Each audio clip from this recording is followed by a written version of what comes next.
averaging $20,000 per year in 2025, you probably think you're poor, but officially you're not. But why not?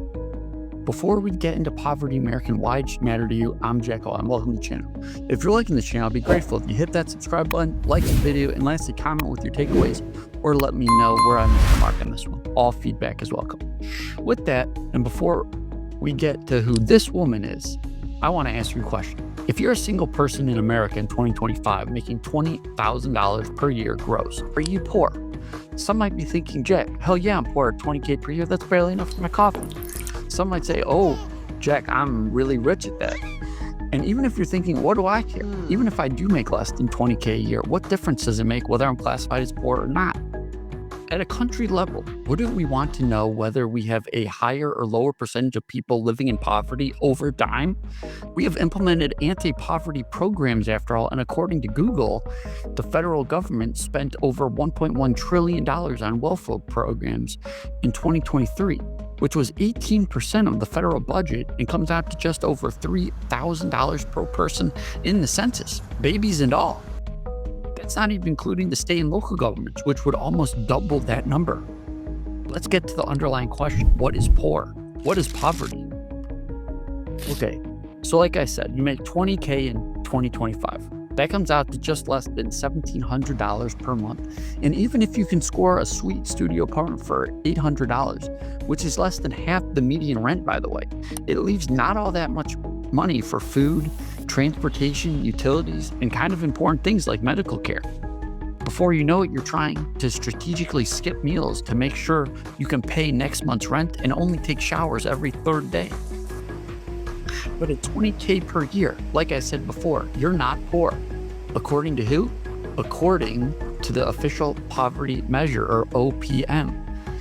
Travel back with me to the mid-1960s, not long after the Cuban Missile Crisis. Lyndon B. Johnson is in office, and not long before humans walked on the moon. The government was trying to figure out who could benefit from anti-poverty programs, and thus had to find a way to say who was poor and who was not. Where was that poverty line? Enter staff economist at the Social Security Administration, Molly Orshansky. Ms. Orshansky estimated that a family's budget was roughly 3 times the cost of what they spent on food, a formula that proved quite accurate at the time.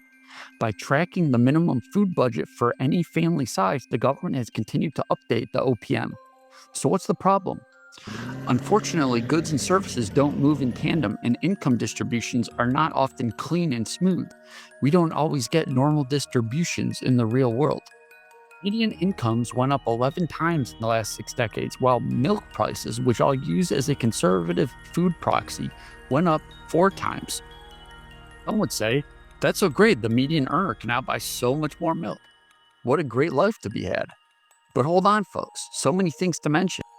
We're not talking about the median earner necessarily, and unfortunately, we also have to look at other expense categories other than food.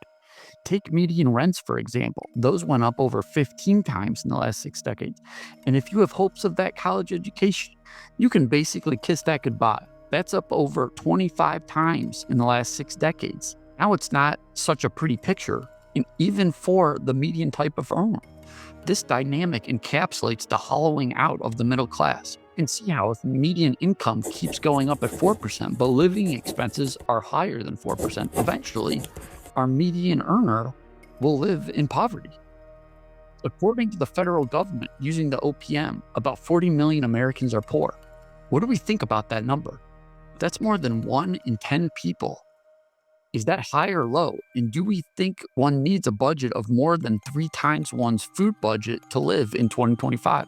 People's number one expense, housing, has gone up tremendously compared to food increases.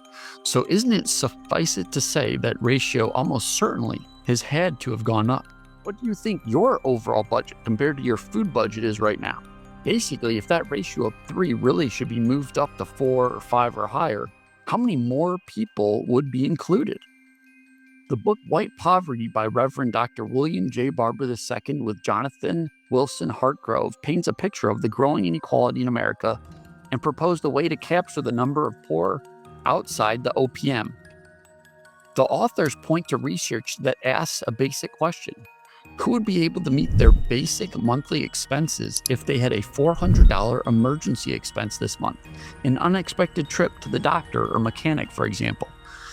When they use this question, 140 million Americans respond they wouldn't be able to meet their basic expenses if they had that $400 emergency expense this month. That's over 40% of the country and 100 million more than what is suggested by the OPM number. My critique of this simple question, and which makes me think the truth is probably somewhere between the 40 million suggested by the OPM and 140 million suggested by the emergency payment question, would be that just because one answers that they wouldn't be able to come up with that emergency money, does that actually make them poor? It can simply be a reflection of a cultural issue with living above your means while keeping up with the Joneses, as well as a personal finance education issue. Because what if some of those 140 million have a decent salary but have high expenses to match? And while they may consider them quote unquote basic, aren't really basic. This can be fixed by becoming a more disciplined allocator of money, making better consumption choices, and thus freeing up the space to be able to make that $400 emergency payment. All this to say, the number of poor people is probably higher than what is suggested by the OPM. And if we're spending over $1 trillion, don't we want to know if we're trending up or down? If you, the taxpayer, are paying money for anti-poverty measures, but poverty is getting worse, shouldn't we change what we're doing? Even by their measure, we're kind of just bouncing back and forth a couple of percentages. And while maybe we're okay with this, if it was actually reflecting who is poor, haven't we just broken down why this trend line is likely underestimating who is quote unquote poor in this country? I hope you enjoyed learning about the official poverty measure, its history, and the White Poverty Book's way of looking at poverty. Do you think our official poverty measure is doing its job? And what would your solution be to this issue? Or am I blowing this totally out of proportion and it's really nothing to discuss?